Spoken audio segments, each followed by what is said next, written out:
పూర్వము ఒక అడవిలో మృకండ మహర్షి, అతని భార్య మరుద్వతి జీవించేవారు. వారికి ఎంత భక్తి ఉన్నా సంతానం లేదు.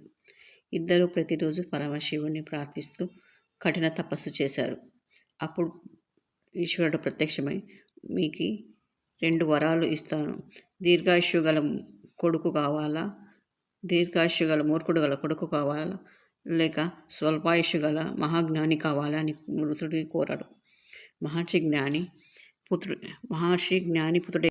కొన్ని నెలల తర్వాత వారికి ఒక అందమైన బాలుడు జన్మించాడు.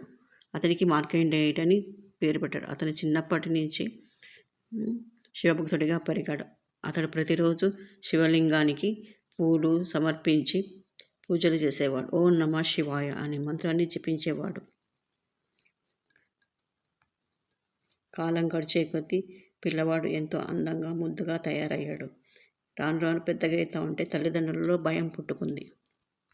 అతని ఆయుష్ తక్కువ అని తెలిసి వాళ్ళు చాలా బాధపడుతూ వచ్చినారు.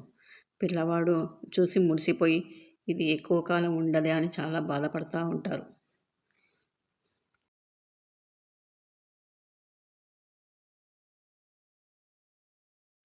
కాలం గడిచే కొద్దీ మార్కండేయుడు 16 ఏటికి వస్తాడు. కానీ అతని తల్లిదండ్రుల బాధలు మర్చిపోయి ఉంటారు.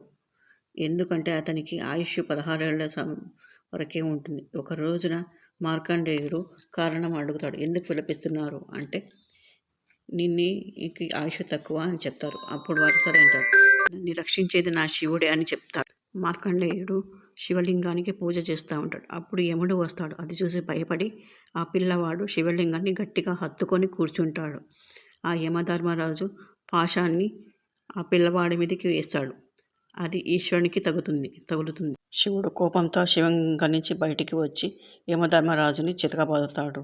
యమరాజు ధర్మరాజుకి చెప్తాడు, మార్కండేయుడు నా భక్తుడిని నువ్వెలా తీసుకెళ్తావు అని అంటే, సరే స్వామి, నీ భక్తుడిని నేను తీసుకెళ్ళను.